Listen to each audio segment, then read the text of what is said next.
هون لراديا دنگê gel guhdar dikin ve denga roj ava.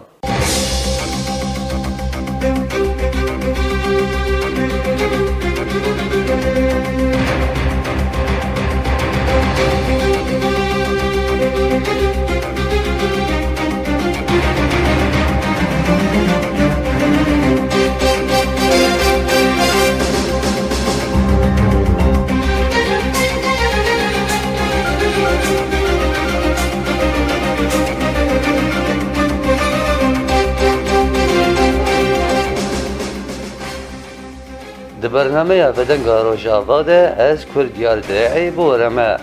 Rojavayê Kurdistan di nava gelek geşedan re derbas bû. Ji 2011 û ta roja îro pir destkeftî hatin her wiha jî pir talanî li Rojavayê Kurdistan çêbû.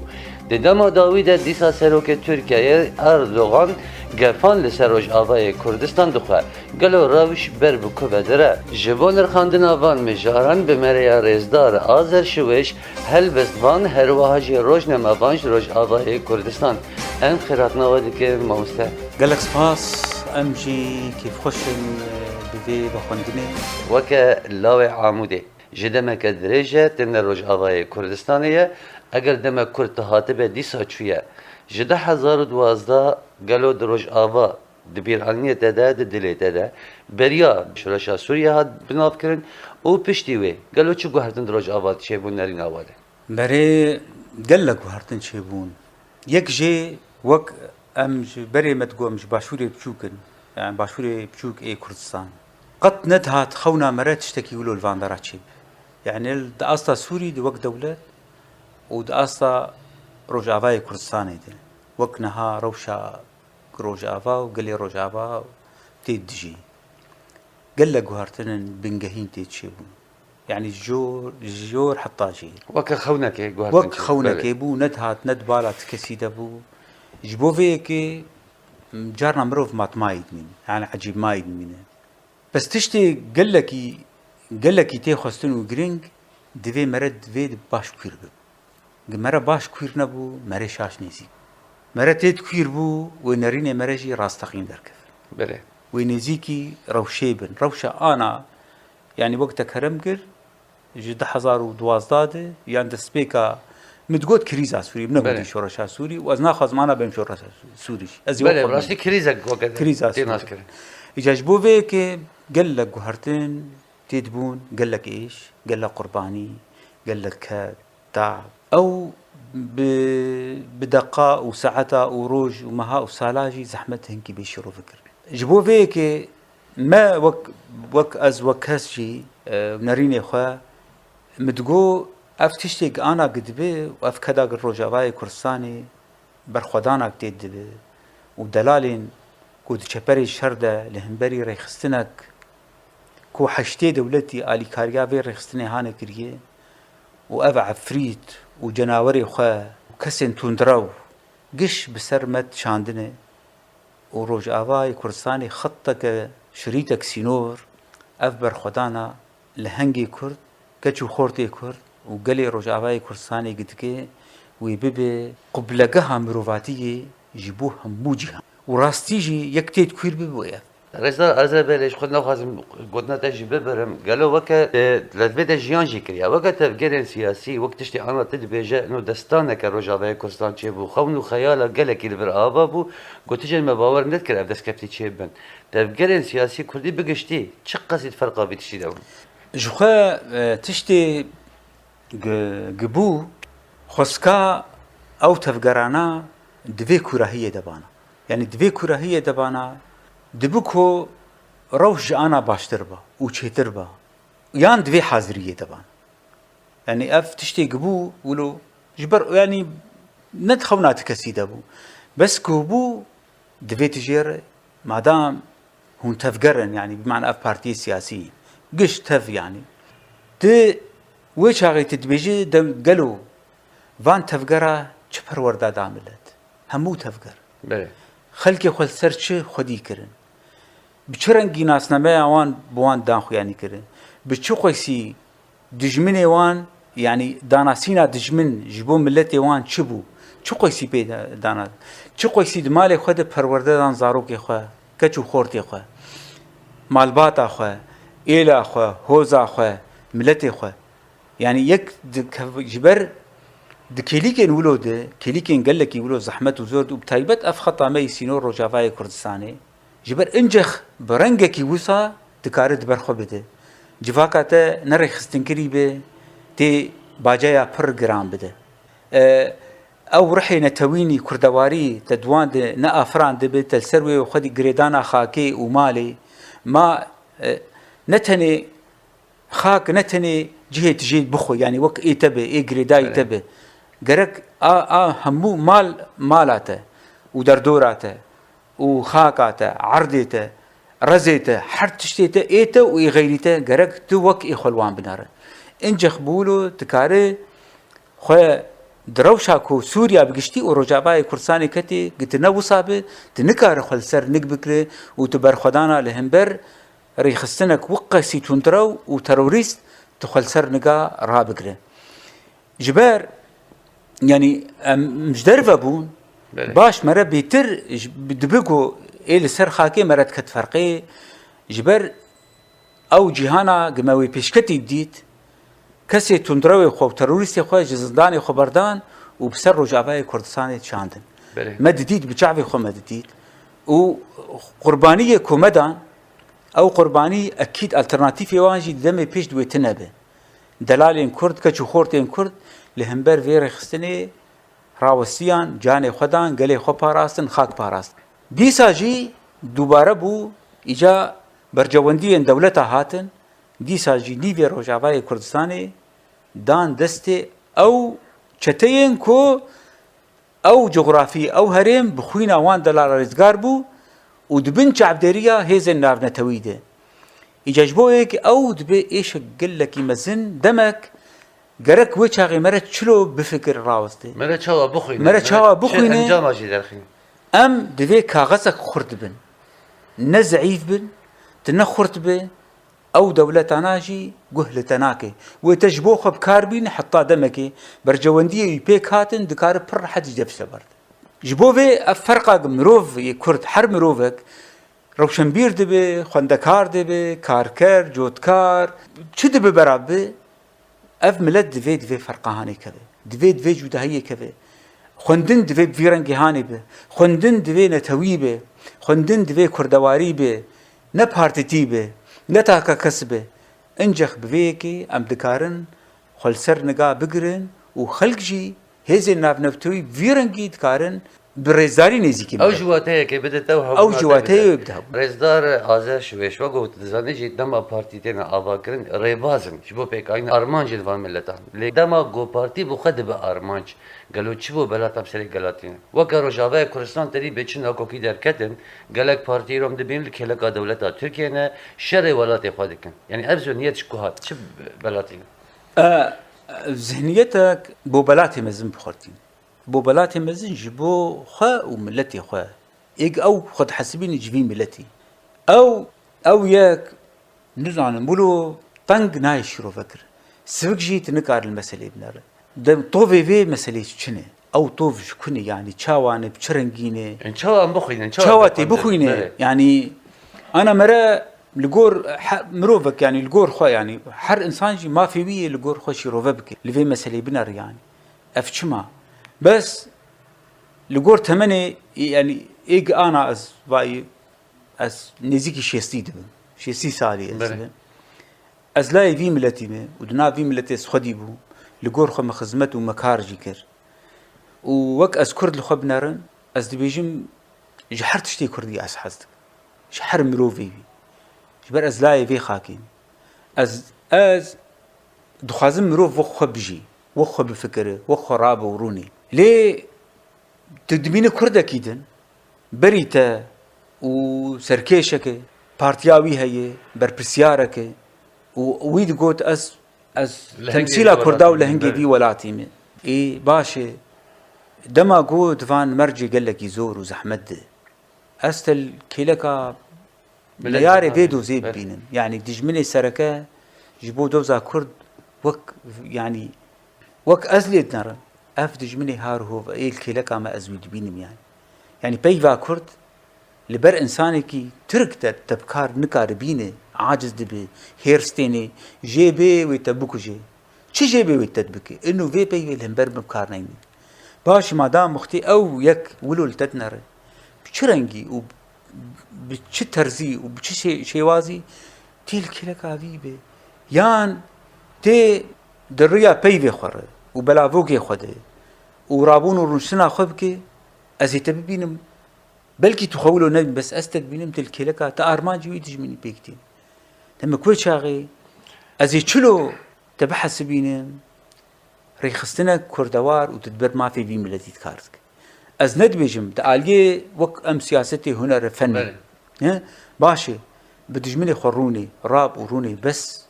برجوندية ملتي خب خط نصور هنا خط نصور هنا برجوندين عين ويشاغي اوج دجمجي حرتي حرمتاتا بكر او دجمني تلكيلك اوي بس وقتي تبينه ت باراستنا نرخي اخا نرخي ولاتي خو يعني نرخ شنو نرخ شهيدتنا برخوديرنتنا مروبتي قنجن ساسكارن كسنتي باشن اجفاتن افنا دبن نرخي همو ملتا نتن اي كرداجي نرخنوانها ازي ويشاغي ازي بشتا مجي ويبتبخرت ويبهوريا مبتبي بس از دبينم يعني تني جيبو برجواندين تاككس يعني ايه كسايتي ايه شخصي ازي ويشاغي يعني القصورة من أنا أزي ملت تاخذ خدمتها خد أزي بحث بينهم يعني أرمان جاي دجمن بيتر بيكتين جبر أو دجمنه بس أو دجمنه غازن جاي نايكرن أو نابكرن بس تكرد يعني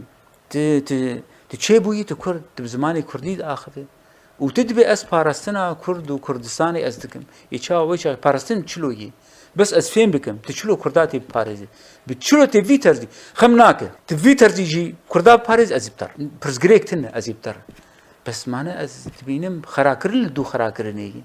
كيد بتبي غيري تبي از يقولوا لي از كردك يعني بيفاني كردواري از المساله بنار باش وهم بارتي ورن جب هفدو مادام هم بارتي نو حركز از ما في كردات باريس ورن با هفدو برسغريك خو لجم هف چاره سر بكن نوك هبن اصلا استراتيجي دي خلقي كرد نكن قربانيه ناكوكي خو وك مره كردك ها وك از كردي وك كردواركي از البرسغريك البنارم ودوزا كرد از تجربه كردا از بيجم ورن با هفدو تشتي خو لجم هف چاره سر بكن نبن بلا سري كرد ايش مبنيتا تبي شاغيتنا از نزانم چید مجيته دي البراتيكا تدنر اف بونه يعني كرد شلو يعني ملتي كرد باشه دمك تشتن دفي ملتي تنبانا قنج اف ملت قردب وقديا كرد بحزاري سالا دمك دبر خدانه خباراسنه زماني كرماجي تدنر زمانكي خرتي خدي اكسنتك خوشه زمانكي فرهنگاوي قال لك كوير قال لك زاراب دي جغرافيا كردستاني دهنه ملتكي كفناره او موسيقى وي خوشه استرانا وي خوشه زماني يقول لك شيرينه بيقوم اف ملتي خوشك جاي جيانا خوشك باشي بله ما نقرك است خوشك وك في زماني بين وك في فرهنگيز بين وك في سازي وك في موسيقى ما نقرك اجي بيفاني مني قاس كردم قرك از چلو تب وقتي كتفان كارب فان تشتا بباريز از ويشاغي از التبنرم تبارزفاني ملته وبدو بستين بحركه سيره بدجمني خرج راب وروني برزغريك تنه اول جي خباور جي كسايتي خباور بخور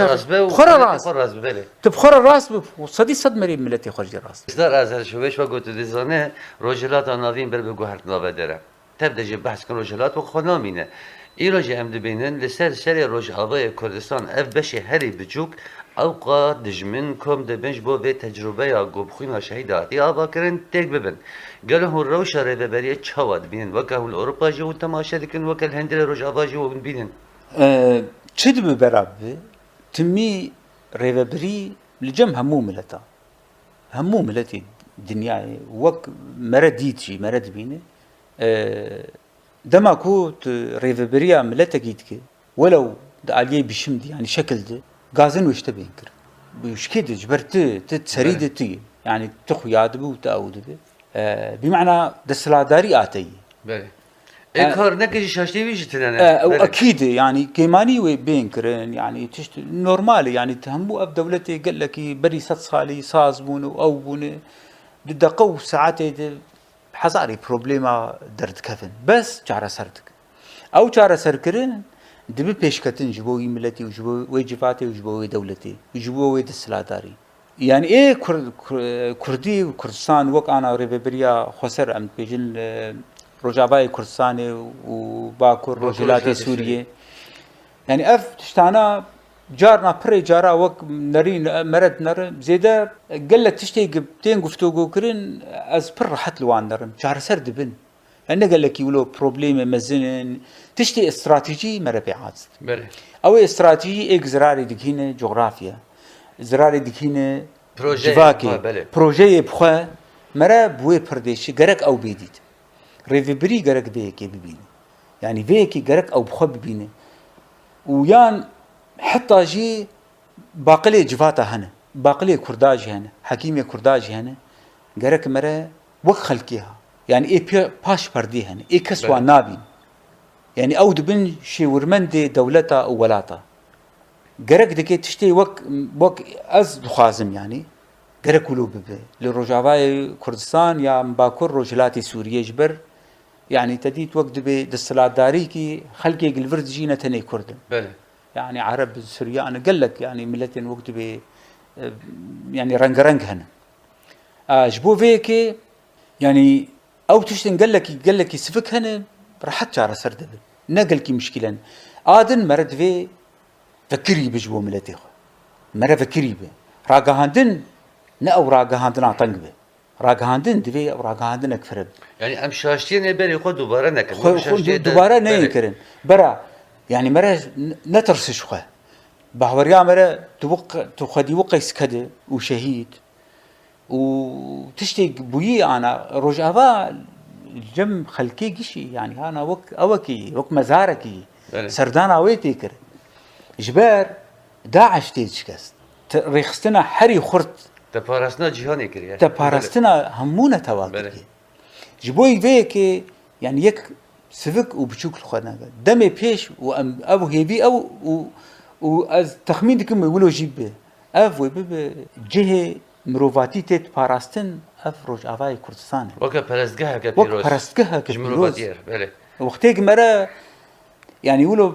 خديه مسألة كرك مزن لمسألة بنار جبوي يقولوا تمي جكسي مزن غازنن مزن جيتين بله غازن جيتين كر جبر هيفيا مزن دوان ده غازن مزن يعني خلق هيفيا بر جوان كسادك بله اجا او تشتي وقت بيجي كاربن غرك مربك جار سربك جارنا تشتن اليه دج من ندس مردي بله ندس مردي بله رزدار ازر وكم دبينن سوريا ده اب وكم بيجي اب فرتونه شي بويا ليه ام دبين تم دولتها تركيا دولتها هاري جو مداخله سوريا دكا وناخذ جار سري شي ببه ودج من يروش اباي كردستان دكا قالوا دولة النابنتوي وك امريكا ناتو چنرين لتركيا نرن وچوال مدنر نزيكاتي چاوي نزيكاتي او دولات ديك هفبنديه يعني حلفيدنا اول برجونديه وان بهفتور هنا ايه دولتها اري الجموان انا تهر ما في مروفا الجموان باراستي مروف دجي ما في رونشتني خانيه بيها به موجه معاش يعني ايه هر مهدتي جبو خلقي خو اون بس تكليه وان دولتها بدولة در يعني وك ايه بنار ايه كردار وك دولتها تركيا برجونديه خويني تاككس دقرندست يعني او بيتر يعني وان او دكن اليه يعني بوك ملتا وك ام وك كرد ددمنا دمرج وان لازم دبها نجبو شعبي ميراش يا وك مروفاتيا كردا واونا دمكو مرا ومرا بكار بين نجبوخه بس يعني امجي قرق دفي جوده هي دبن يعني مجگه دستلاداری کردی تفکر سیاسینی کرد گرک باش ویه که جویر بری حرتشتی وق رزدار برز سروک او جلانجی اف یک دگوت يعني دروجاوای کردستانی تی گرک دکه تيكلي خب حركة سير شيء تيكليا بكن ريخصنا خو خرط بكن الشرفاني خو حطا جوانتي او بكن دجمنك وي نزيكي وي تسينور دي حساسيتها وي دجمني بقرن دست هاي وجهها به او دولتا انكارا كردادك جديروكو يحطا كليكا امتيده حليفه هفالبندي امريكاي وإيناتوي اواوي بقرن برشعفا جبرك هو نقرن دكاره او دجمن ودا بلعين ودا قرتينه اجا قرك دك اف تشتانات براتيكي دي ديار بله يعني دستلاداري ما ريفبريا خسر بيكد براتيكي دي او بك نبتني بقوتني باوا وبيفين الرزار سروك او جلان يعني بجيبي انجخ جبو فانكسا يعني سياسة قرق دك سياسة جي هنر فن هالشيريقة ما زلت بدجمني خور فنالي بك دراوالي بك جبو باراستنا خلقي خو جغرافيا خو حموت آلافا بكار دا قوتي بمينه لسر عردي جبر تو قربانية مزن ددن اف قربانية مزن قرق پیشروجك پر قش وقشمين لاقي في خوينه في كده في وسطاندنه يعني نافو دنگي روجاواي كردستاني لجهاني تبي بلابو ملتي دنياي دقوا مش تروري خلاص كر او لفر چالاكي دبون ملهم بروان كسي ما دلالي ما شهيد كتن دقوا هون مجيد باريس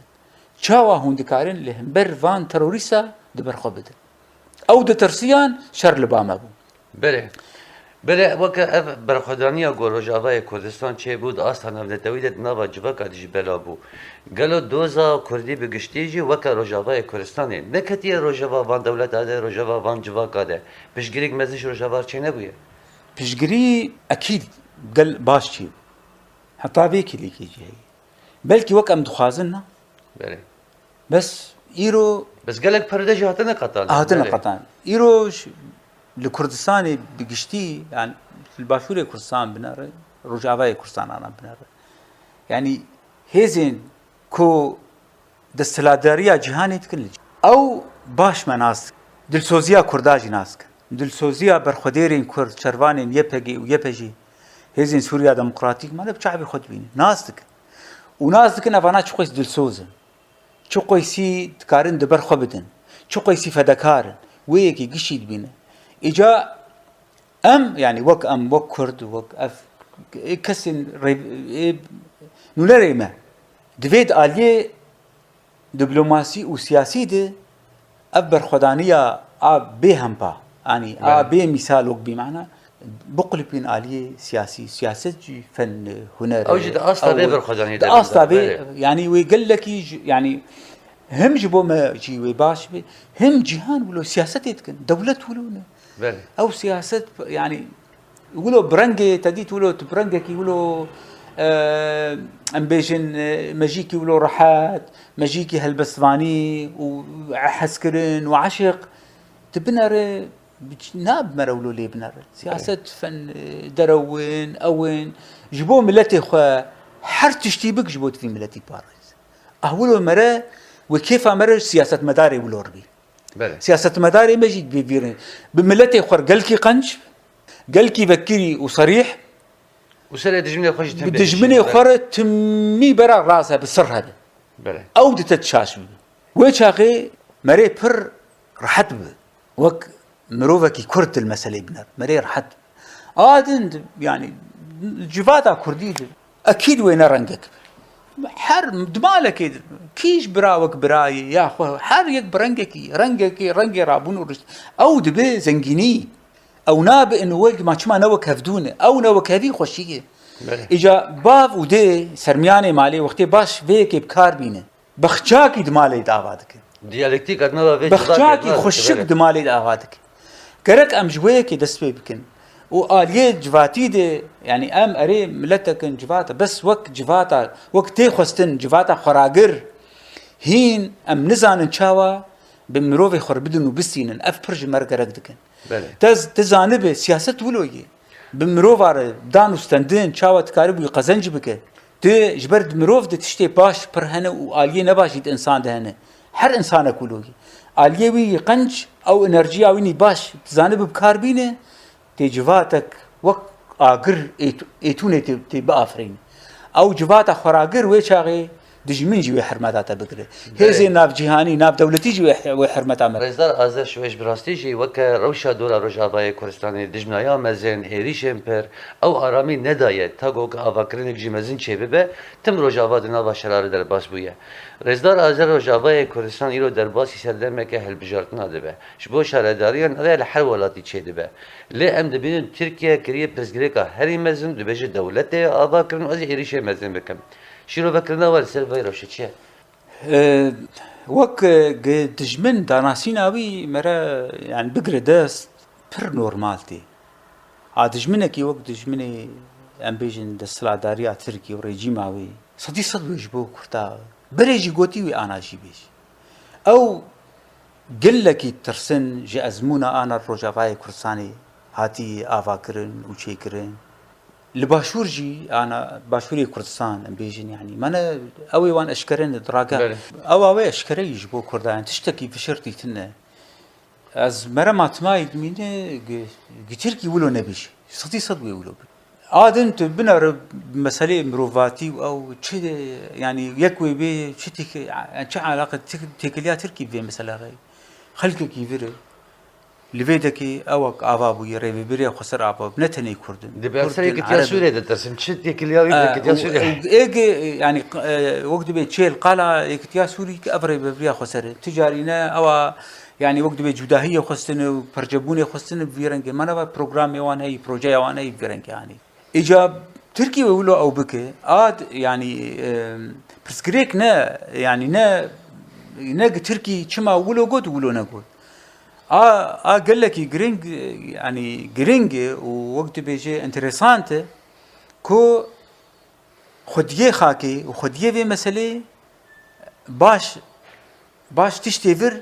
بافرين وبكار بينن وهالبجارتين يا اخوا خشك بريفه بن رنجكي ديمقراط از نزانم يعني انا تشاوا او وان ليستي وان براسيه زي بيج مشلو دكتورنجين از فيك بس دو چرچفه گشتی مادام اول بجارتن د خدمتا ویجواکه و همو گلن لور دجین یعنی سرخا روجاوای کردستان یان باکور وجلاتی سوریه او تشتی خو باش وقتی خستن بکار بینن او گرینگ دکه اول بجارتن و انجام وی گرک دبکه راضی بونا جواتی yani جوات بی راضی به خلق بیگشبین بن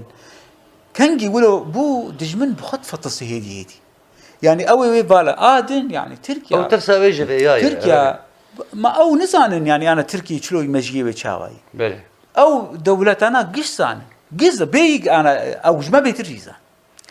كي بربسياري شتاي كي آليكاريا شتا أو داعش دكي كي نياري دوزا كردو بيفا كردو كردستاني أو شي زانن أو بازانن نخشيمن بله بس برجواندي واندكين هفدو جبو فيكي يعني أو ملتي قل سر فيخا كيدجي او باش فانيكا او ملت خديه هفدويه او ملت شو قيسي هف قرتيبه داليه روحيده داليه ريخستنيده دحر الياته او ملت دكارل وي سياستا دجمن فالا درخ جبو فيكي يعني براستيل همو دولتا وملتها البجارتن قشبينيه تشيدكي رنجك ديمقراط مثلا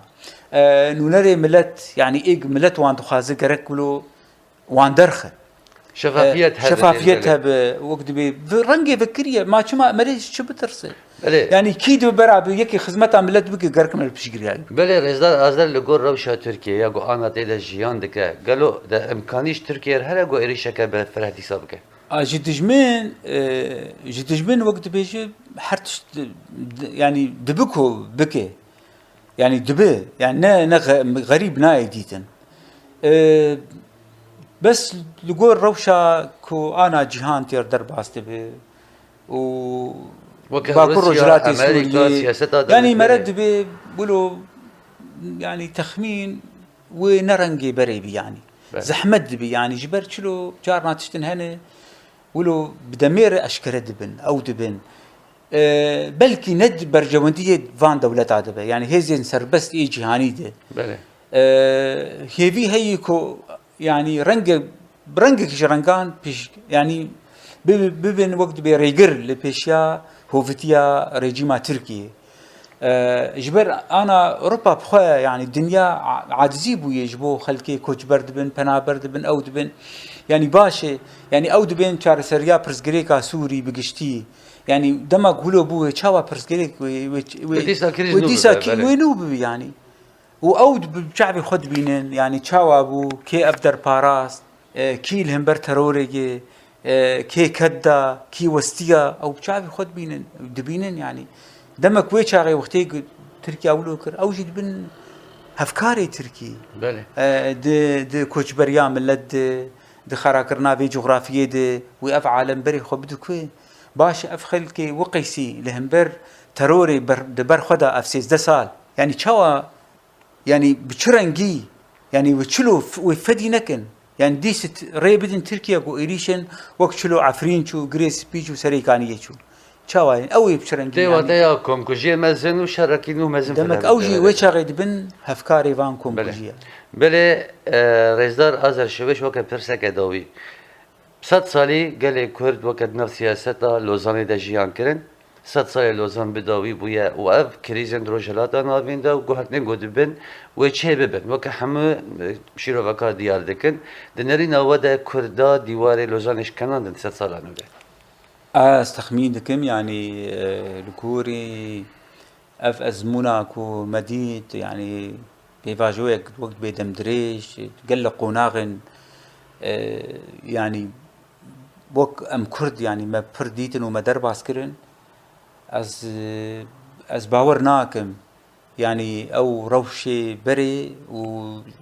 او دم او طاريا سر كردا او طاريا سر كردا او ترسي وقت بي ونداد بي هات شراندن او ديوار الوشيان يعني ايرو ناف ودنجي كردا يعني همو الجهان يعني باكور روجلات مشهور يعني الدنيا تف بأوا كردا نما وقبري يعني مثلا كردي وقت بي اشكربويه وشارسيري جير نيديتن اف برزغريك وديس بردوام بكن آدن يعني إيرو يعني إيه أفكار مروفاتية وإيه قد كذا خدمتها مروفاتية قال لي كرد وبرخدان باني كردن يعني أو إيه الهمبر تروري درت كذا أو إيه الهمبر تندروية أو إيه الهمبر كردن يعني ملتي كرد جي خلق جويد بينن يعني أنا خلق تين جم كردا جغرافيا كرد ملتي كرد ميفان بروريا كرداد بيني بسني كرداد أب ميفان بروري راسيل قول مشي ديتي الجم لتا بيدانا يعني هين او قنجيت الجم كرداد بيني ميفان بروري بساطة دلسوزي همو يعني الجم كردا هي يعني انا عالم جهان بيو جلوبال مروفي جهاني بون وك روبوتا يعني او جواك الداليه سوسيال خرابون الدنيا بله تني هنكي لبا كردا انا هي اجا كسن غريب يعني او قد بي بياني قتين فيك الجم كرداد بينن عجيب يعني تخازن با كردا بيجي يعني بنا ولاتي وان استاذ كري او كري ايه كردا يعني هين او ساتوتنا او تشتنا بس هين ملتي كرد بس هما ولو تكارب بتشكي باحتواء بك وتدبي في خوجير بيجي او ملت بقالي تفتي يعني او تشتي اخوي زحمتيك هاتني سري يزوج بيرزي بله رجدار هذا شو ايش قلتين اكيد ثاني قالوا دقش بينش بو باشا اكيد صديق بله ازقش بين بله قالك اسباس هالبزوان وروج نمبان هذا شويش بيروت ميفان ما بو ام هيفينا گو سردانا دوره سردانا داوی بيت روج ابای کردستان بمینه روج ابای کا آزاد و سرکتیده ام اسپاس یاد سپاس بو بخدمت بله ليفل عندك هين داوی خلقا ایرو ام سپاسیا رئیسدار آذر شویش هل بسمان روج نموان روج ابای کردستان دکن تا آزادیه تا سرکتنه هم بمینن دنوا خیر و خوشیده